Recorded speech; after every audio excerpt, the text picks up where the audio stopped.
We are kicking off a new series today called First Love. How many of you guys remember your first love? Yeah. Some of you guys are like, oh gosh, that is a horrible memory. But the first love, and we're going to get into why we're calling it First Love here in just a minute. But, you know, with a new year comes new goals, comes a new plan, comes new energy, new perspective. The last couple of New Years, we've been like, man, it can't be worse than the last one, right? But here we are, right? And so, but this is like a new year. And for me, I'm an observer of people. That's just been how I've been since I was a little kid. My emotional, like if you're looking at my kind of emotional highs and lows, I just basically kind of go like this, and a little blip here and a little blip there, but that's like just kind of how I'm wired. And but I've always been an observer. I've been an observer of people, and even down to little things, like I pay attention to how people walk, like because there's something the way people carry themselves. Like you can tell something by the way that someone walks. I've joked around over the years about watching people at grocery stores that I watch and see what they do with their grocery cart on their way out. And or whether or not they put the food back where it belongs. Some of you guys have heard me talk about this before. I really believe I wouldn't hire someone who doesn't put their grocery cart back. Like I really mean that because like that just says something about them, right? And so there's just something about like these observing like the little moments and everything. And over the past 18 to 24 months or so, one of the things that we've observed is people getting so disconnected, or some people feeling so lonely, or some people hurting so much, or some people becoming so apathetic, with their faith. And the thing that I've been sharing with our staff and with leaders and everything is like, hey, this has been a season of just like planting seeds. Like we're not trying to necessarily start new things or do anything like that. It's just been a time of just plant some seeds and there's going to be some fruit that comes out later on. But here's what I actually believe about this upcoming year, and I really believe this. That those that have taken this time to actually plant seeds, you're going to see a harvest of some kind. And I don't know how big, but I think we're going to actually see that this is going to be a year where we're going to see some fruit start happening, because we've been through, here's what I know, through times of pain and suffering, and when it gets really hard, if you're planting the right kinds of seeds, when you come out on the other side of it, you're going to see the harvest of what you planted. And I really believe that. I believe that for our church. I believe that for people who have done that. And if you're thinking to yourself, man, I haven't done anything. I've planted no seeds. That is okay. Like, it's never too late to start. And so part of this series, because I know a lot of times people are like, man, we start off the year and we're like, I want to change and I want this new me and I want all these different things. And those are all great things. But part of why I wanted to do Ephesians we're going to be in it for 11 weeks, okay? So we're going to be 11 weeks together, and it's not even long enough. Like I was putting together the sermon series. Actually, when I originally mapped it out, it was going to be 24 weeks. And I was like, can I do that? Can I take a half a year to do it? And maybe I should have, but we're going to do 11 weeks together. Because what's beautiful about this letter that this guy named Paul wrote is what it does is it gives us a way to understand how change can really happen, and sustained change, but also it gives us a warning of what happens when we don't concentrate on the right things and what will happen in our lives. And so if you've kind of like had this plan for your life already, and you've mapped out all these goals and you're a goal setter, that's cool. Like if you're not a goal setter, don't worry about it. It's fine too. It's funny, like sometimes I'll talk to like some very successful people, like, do you set goals? And they're like, no. Right? But then like other people will be like, yes, I set these like very specific goals and that's what I do. So whatever with the goals thing. But here's what I really do want for you. And actually, here's what we prayed for you this morning before you even walked into this room.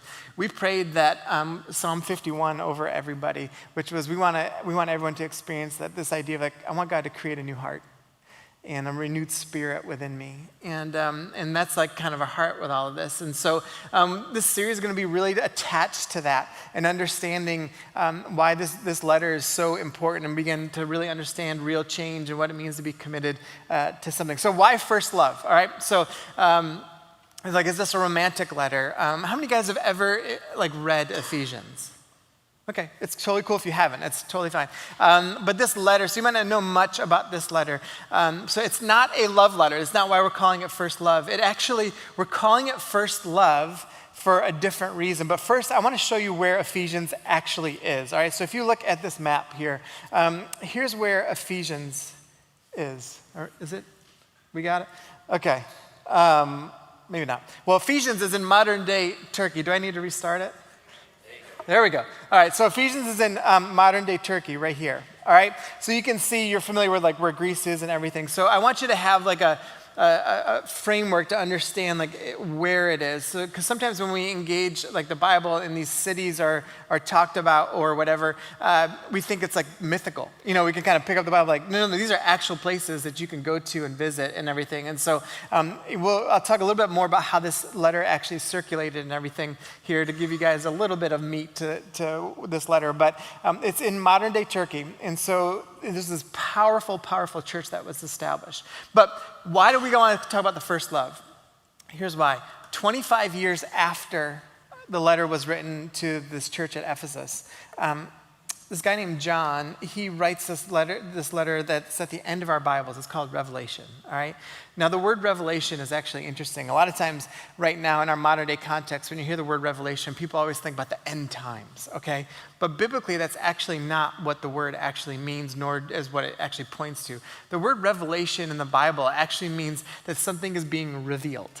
All right? There's a mystery being talked about. There's something that's being like that there's something that's being brought to your attention, okay? It's not actually about the end times. And so when Revelation is written, John is actually talking about these pivotal like 7 churches, and one of them is the church of Ephesus. And I want you to see what he writes because, again, he wrote this letter 25 years after Paul wrote this letter, all right? So roughly around 90-ish AD. And the reason why I want us to see this and why 25 years is so important is because stuff can change like that. You could be in a good spot, right? And then you look, and a few years go by and you look back, you're like, holy cow, how did I get here? Like it can happen so fast. All right, so this is a church that was in a really sweet spot. And then this 25 years later, not that long in the scheme of things, look what John actually writes to the church. He says, I write this letter to the angel of the church in Ephesus. This is the message from the one who holds the 7 stars in the right hand, the one who walks among the 7 gold lampstands. That sounds weird. We're not going to get into that. I could, but I won't. But here's what is important. He says, I know all the things you do. I have seen your hard work. Now he's talking about the church and your patient endurance. I know you don't tolerate evil people. And you're like, man, this sounds actually good. You have examined the claims of those who say they're apostles but are not. You have discovered they are liars. You have patiently suffered for me, right, without quitting. So all of this is good. John writes this letter. He's like, man, this is like Jesus is speaking through him. And it's like, this is what is happening. Jesus is like, hey, I know who you are. I know what you've done. You don't tolerate evil people. You've patiently suffered for me. He says, but I do have this complaint against you. All right? So it's like, you are good people, and you do have some good doctrine. But here's the thing. You don't love me or each other as you did at first. That is a big deal. That there was something, and probably most of us in this room have felt this at some point. If you can remember, if you've dated someone and you got pretty serious, that first kind of rush, you're like, right? You'll do anything and everything in that moment. And then time goes by and you're like, do you remember when I used to do those things? Do you remember when you used to rub my feet? And you're like, oh gosh, I hated it every second that I did that, right? You know, whatever. And but you're like, man, there's things that you used to do that you no longer do. And it's like, man, there's something there. And so what John's writing here, and kind of, again, the word through Jesus, is like, you used to love me with this passion and this zeal, but you don't anymore. And that's a big deal. And so he continues, he says, look how far you have fallen. Turn back to me and do the works you did at first. And this is a big deal. If you don't, look at that. If you don't repent, which just means I need you to turn back around, I will come and remove your lampstand from its place among the churches. And so he's like, you were in a good spot. You forgot what that was like. And here's the deal. Because you forgot your first love, and this is God talking, he's like, I can remove you. Meaning, not I'm going to kill you, it's like what he's saying, I'm going to remove the influence that you have. And you'll become kind of like just dead. You're just like, I'm going to remove the influence that you have. But this is in your favor. So he's like, but you still got some good things working for you. Like, so you're not like that far gone, right? You hate the evil deeds of the Nicolaitans. And just as I do, Nickelodeon's a whole other thing. Anyway, anyone with ears to hear must listen to the Spirit and understand what he's saying to the churches. To everyone who is victorious, I will give the fruit from the tree of life in the paradise of God. And so what he's setting up here, and he's like, listen, you guys are good people. You have good doctrine. You talk about all the right things, but you've lost your first love. You've lost your passion. You've lost your commitment. You've lost those very things that got you to this sweet spot. Now, there's some good things that you do, right? So he's like, it's like an encouragement, but also like it's a warning. So he's like, there's some good things that you still do. Even though you've lost your first love, I get it. I see it. It's still inside of you. Like you don't love the evil deeds of those people.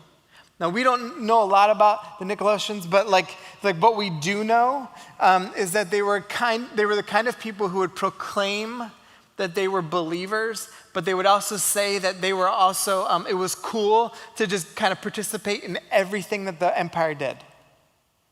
That you wouldn't actually be impacted by it. And so what they did was they watered down everything in a really shallow faith. And so what the letter here is saying is like, I can still see that you're like, that's not right. And you know shallow faith isn't okay.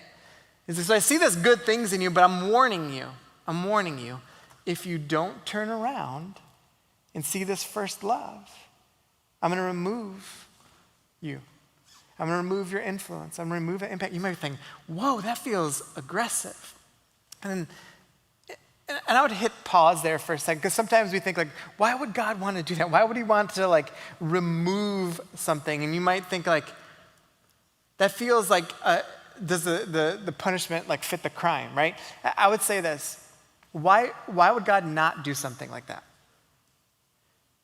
A grouping of people have lessened their love for him. A grouping of people. So what happens when you lessen your love for God? You don't love him or love others as well as you think you do. And the end result is we can give God a bad name. And so why would God sit there and be like, you know what I'm going to do? Because like at the end here, he says like, listen, to everyone who's victorious, I will give fruit from the tree of life in the paradise of God, right? This is like an eternal perspective, but also a present one. And he's like, listen, to those who really do want to commit to me and have this first love kind of heart towards me, I'm with you. And it doesn't mean that God like forsakes you. It doesn't mean like, and some of you guys know this. Listen, in my own personal story, I know this. That like when I was reading this past week, and I've been reading it over and over and over again, and I was just like, man, this was me for like 10 years. Where I knew all the stories, I knew all of the right things. I would see kind of the quote unquote evil deeds of people and be like, that's not right, even though I was doing some stuff myself that wasn't certainly not right. And here's what I felt. It wasn't that God was like, you're gone, you're dead to me. It was just like, I did not feel the connection to God that I do right now. I do not feel the fruit coming out of my life that I do right now. I don't feel the sensitivity to the Spirit of God because I was disconnected. And so it was like my influence was removed there. And so, but man, when I stepped back into it, and I was like, no, I do want to remember my first love. I do want to love God with all that's inside of me. It doesn't mean that I get it right all the time now. But what it does mean is like, man, there's this different kind of connection in my life, and this different experience with God. And so that's the warning that John is giving this church of Ephesus. That's the thing that he's pushing into these guys. He's like, man, I don't want you to lose your first love. Now, how do we know, and this is important, how do we know if we're heading down the wrong path and we're becoming disconnected in this warning? Let me give you a couple of ways. I'll get there in a second. How do we know if we're headed in the wrong direction? Lack of commitment, all right? A lack of commitment. Here's what I mean by a lack of commitment. You know what you're committed to and what you're not committed to. Here's how you know. You prioritize your time for it. You're willing to sacrifice for it. You will switch anything for it. You design your community around it. And so you know what you are committed to. And that becomes an important piece of understanding. Like if I'm not committed to the right things, like I'm going to become disconnected from God. So this is why we always say, we want you deeply committed and deeply rooted. Ephesians 3, we'll read this in a couple of weeks, but he talks about being deeply rooted. And it's like we want people deeply rooted, meaning deeply committed to a church community. Because that's when you're like, man, when I'm committed to that, I know that I'm moving towards something. I'm connected in such a way that I'm like, this is something that I love and desire in my heart. The second thing, a lack of action, that you're not actually like living it out in the way that you think you should be, or that you should be, I should say. That there's a lack of action in your life, and you see it, and you know it. And this is part of like when we self-assess and when we begin to understand like if someone were to sit down with you and be like, do you love Jesus? And you responded yes, and they said, how? Do you have an answer? And if your answer is, well, because I just told you so, that's not an answer, right? We have to be able to articulate, no, I do love Jesus, and this is how I'm loving Jesus. All right, and so we begin to see this. And for some of us in this room, listen, we're at step one of this, okay? And that's okay. All right, some of you guys that are more seasoned, it's a bigger challenge because when you're more seasoned, you can see like, oh man, I have lost a little bit of that first love. I've lost a little bit of that zeal that used to be there, and you can see it, but we need to have action. And the last thing, a lack of growth. I want to be careful with that phrasing because, first of all, as someone who is an achiever, I always want to grow. And I always want to I want to see myself grow and see myself be challenged and achieve certain things. But I want to be careful with that because there are moments in your life where you're not going to feel like you've grown spiritually. And there'll be times where you feel like you're even stale. You feel like it's like, I'm grinding to this. And it feels like you're just like running in cement boots, right? And it's like you're just you're getting there, but you're just like, gosh, I'm not growing like I did 2 years ago or like I did 10 years ago. Let me just encourage you. When you stay committed in those seasons, you're actually growing. You just don't experience it yet. But that, because you're committed to it and you have an active life in that, you're like, even in these stale moments, I am committed to my faith. I'm committed to growing, and eventually you'll get there. It might take you way longer than you hoped, but I'm telling you, you just got to keep pushing through. That's part of the process, and that's what we need to have in our lives to understand, like, man, if I have a lack of commitment, a lack of action, and a lack of growth, here's just the reality. Either you're on your way to forgetting your first love of Jesus, or you've already done it. And so that's why it's just such a heavy thing to take in. And so we begin to kind of process this a little bit differently. And so why the letter of Ephesians then? So why is it so important? Well, the church at Ephesus, when that was established, Paul was one of the leaders of it. Him and Priscilla and Aquila, who are two other people, helped start the church. This guy named Timothy, who there's another letter written to him in the Bible, 1st and 2nd Timothy. He was the pastor of the church and helped lead the church of Ephesus. And so the church of Ephesus was established. The letter was written right around the mid-60s, okay, so around 65 AD. And the church of Ephesus was like a hub of Christianity. Antioch was the first city of Christianity where things kind of started, but Ephesus became the main hub after that. There's kind of what tradition tells us is that not only John, who wrote Revelation, but wrote the Gospel of John, and 1st, 2nd, and 3rd John was one of the closest people to Jesus, that he actually lived in Ephesus with Jesus' mother, Mary. And so Ephesus was like, how to picture Ephesus is more like a New York City, LA type of feel. All right, it was a commerce hub. Everyone went there. It was a really big deal. So Christianity started in Antioch and Jerusalem area and then moved out. The hub became Ephesus. There were so many things that were happening out of there. And let me go back to the map so you can see it. And here's the reason why. You can see all the water that surrounds there. So they were able to go in all these different directions out of Ephesus became so important. So a lot of Paul's missionary journeys were kind of funneling in this way, and it was easy to get to different places. This letter that was written to the church, it's called a cyclical letter. And here's what it means. If you were to look at this map, you would see all these churches established this way and this way and this way. And this letter, was it written specifically to the church at Ephesus? Probably not. It was probably written in general to the churches. And but Ephesus had a huge focus point. And it's a cyclical letter, means that this general letter was passed around to all the churches.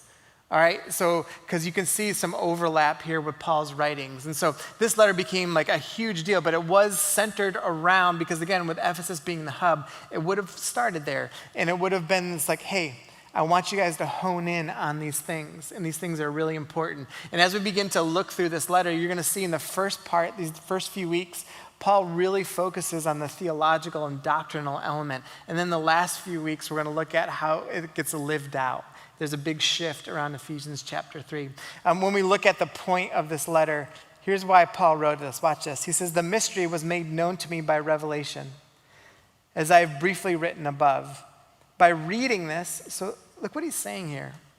And this is why it's important to read your Bible, okay? And to understand. It's like, by reading this, you are able to understand my insight into the mystery of Christ. This was not made known to people in other generations, as it is now revealed to his holy apostles by the Spirit. The Gentiles are co-heirs. All right, this is a huge deal. And they're members of the same body and partners in the promise in Christ Jesus through the gospel. So here's this thing that Paul's talking about that you're going to see. That what happens is this life in the Spirit brings about a revelation of the things of Jesus.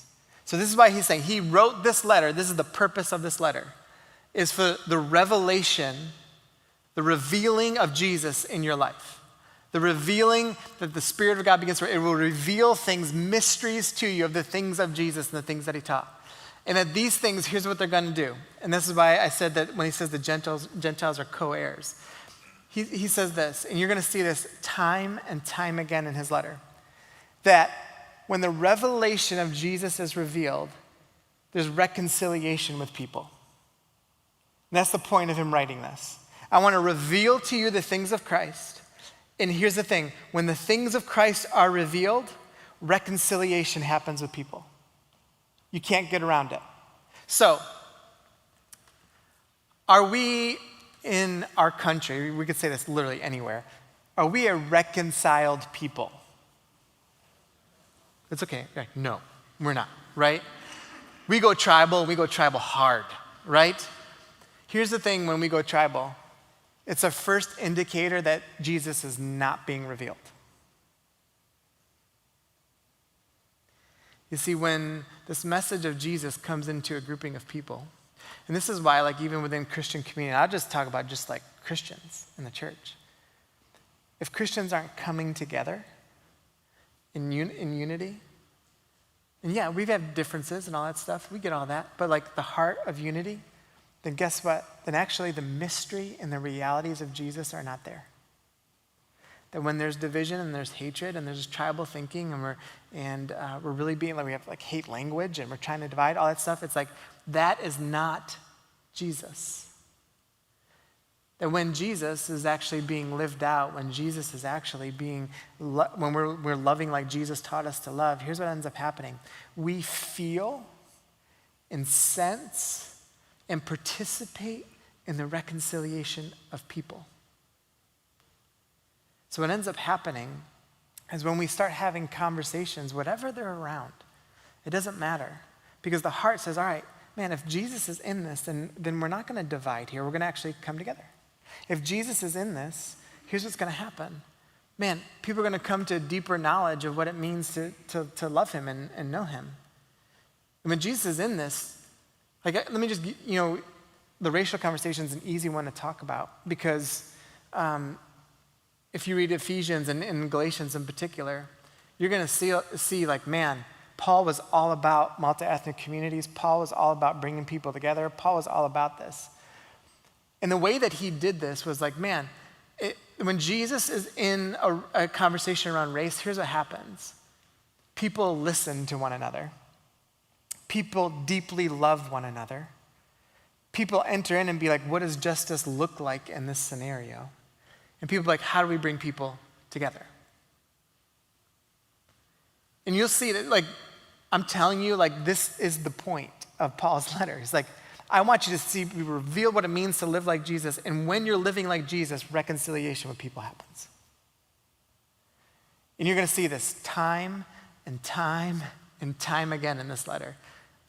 Almost every single week that I will read something, or whoever's teaching will read something, this concept will be coming up. You cannot get around it.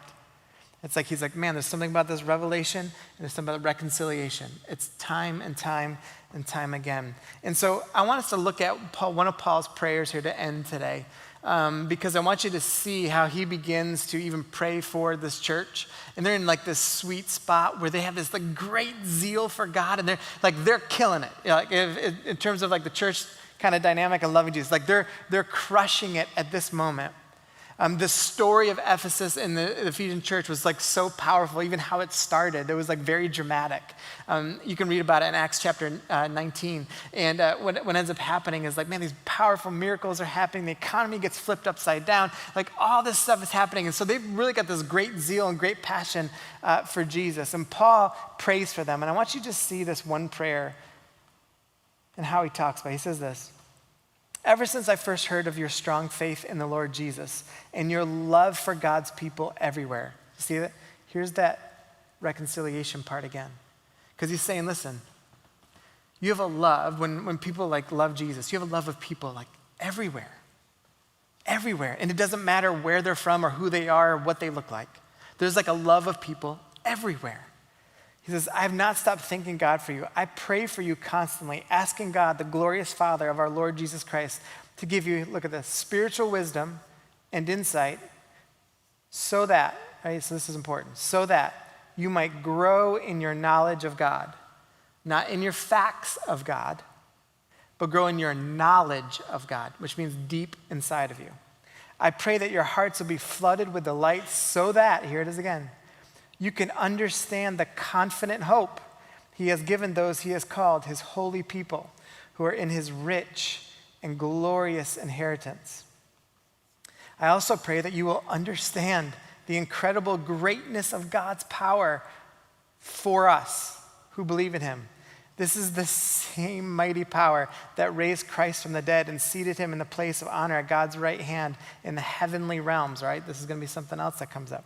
Now he is far above any ruler or authority or power or leader or anything else.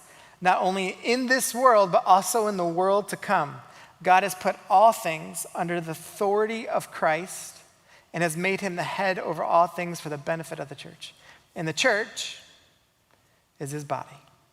It is made full and complete by Christ, who fills all things everywhere with himself. So I want to highlight just two things in his prayer. There's a lot I could, but I want to highlight two things because these two things become so important for us to understand our first love and to understand where we're going to go in this series.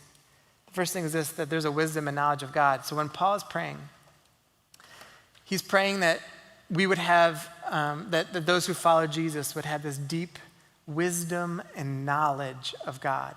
A lot of times when we think about wisdom, we think people that know stuff, right? That's not how the Bible talks about wisdom. What the Bible talks about wisdom, it talks about it in a way that's like someone can bring the full potential, they can see the full potential in something, and that's what they bring out. So they see like deep things that other people don't see. Like there's something about it. It's not necessarily about intelligence or education. It's like, no, the wisdom is like, man, when you're going through something tough, like they see something other people don't see. There's a wisdom in how they approach things. And what Paul says, I mean, think about how we pray. If you're going through something tough, do you pray for wisdom or do you pray to get out of it? Often to get out of it, right? When we pray for people, God, would you protect them from this and like allow them to get out of this situation? But we should probably, that's not saying it's a bad prayer, but we should probably be also praying for wisdom and knowledge of God in it. Because what Paul is saying is like, man, he's not praying for your circumstance, he's praying for our hearts and our understanding. And that's a different kind of way that Paul's approaching his prayer. He's like, yeah, circumstances matter, but man, I want to pray for people's hearts and understanding of God in your circumstances. To be able to see God in your circumstance is a different way. And there's a deeper knowledge of God there so that you can understand what's actually happening. If you've been around people, I've shared this story a bunch of times here, but when I experienced this on a deep level with my in-laws. When Lacey and I had been married for 9 months, her brother was killed in a car accident. And I remember at the memorial service, seeing like the whole family, Lacey and her parents, like just standing, the arms raised, worshiping God. And there were like a couple thousand people in the room. And they're just standing, raising their hands, worshiping God as literally 3 days after their 18-year-old son had been killed. And I'm watching this, and then I'm hearing them talk to people afterwards. It doesn't mean they weren't grieved. They grieved for a long time. It doesn't mean they weren't hurt. There's a lot of hurt. There's a lot of pain, a lot of suffering and through all of that. But here's the thing. As Paul prayed, is like, man, I want you to have a deeper knowledge of God so that you can understand the confident hope you have in Jesus. And that's what I experienced. They were grieving, and it was really hard. But they also understood this confident hope that they had in Jesus that allowed them to raise their hands in worship. That allowed them to begin to share with other people in the midst of it. That since then has allowed them to share over the past 19, 20 years, has allowed them to share with parents that have lost kids or have gone through tough things. That has allowed them to let me tell you about the confident hope we have in Jesus. And so that was real wisdom. That was real knowledge.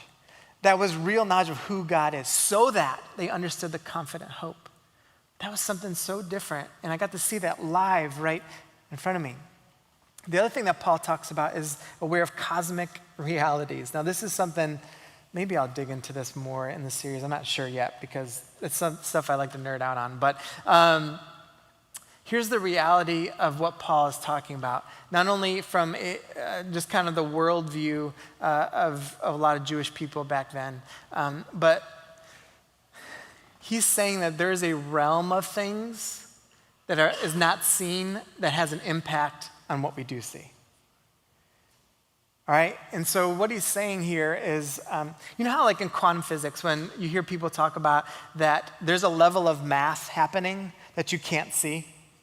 Like there's they'll talk about this, like there's stuff happening that we don't understand and we can't see, but it's making things happen like kind of in like physics and how they understand it. And they're like, there's this other realm of stuff that we don't understand and we can't see, but it's impacting what we can see.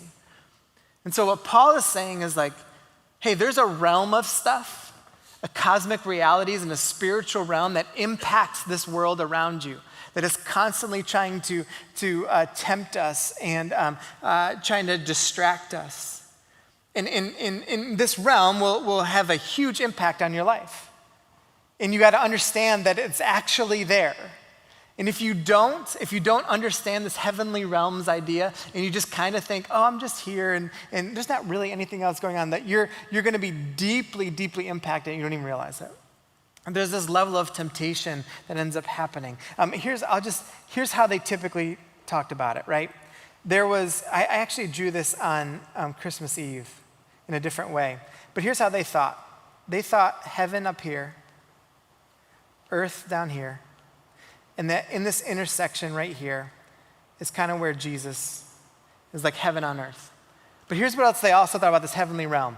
I don't know how else to draw them, so I'll just draw them like little ghosts, okay?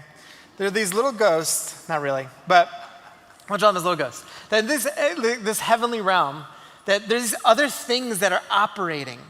There are other things that are operating. The Bible is like, listen, there are some things in the Bible that are like crazy. Like they talk about like that there are little gods over nations throughout the world. You can read about this in 2 Kings and in Deuteronomy. In Psalms, it talks about like this counsel to God that are trying to like argue things to God. And so there's these heavenly realms, these things that are happening that are impacting systems and governments and the world around us, all right? So there's the kind of the spiritual realm. So Paul's like, do not take this lightly. That there's a spiritual realm of stuff that's happening. Like, I've heard people talk about this before.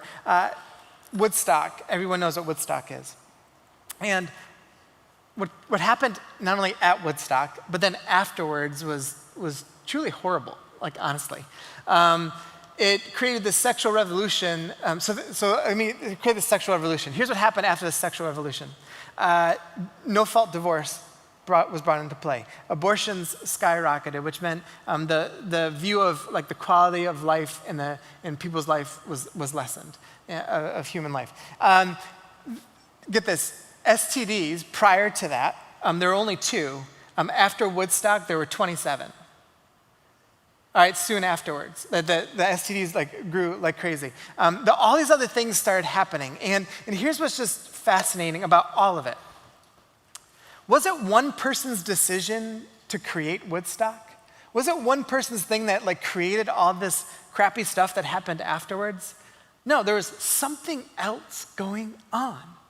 It wasn't just a collection of people. It was like, there's all these realms of things, like these spiritual temptations and desires and distractions that are around us. And Paul is saying, like, listen, do not take those lightly. God wins. When Jesus was up on that cross and he rose again, he defeated all those things. But it doesn't mean that they're gone. We're going to be tempted by them. And we feel those things. And you know it, and I know it. How many of you guys have ever been tempted before? Yeah, right? You've probably felt this. You've felt yourself move in a direction towards something, and you don't know why. You know something is wrong, yet you feel a pull towards it. There is something else happening in the realm that they're talking about here. And so Paul's like, do not underestimate the realities of the spiritual realms around you.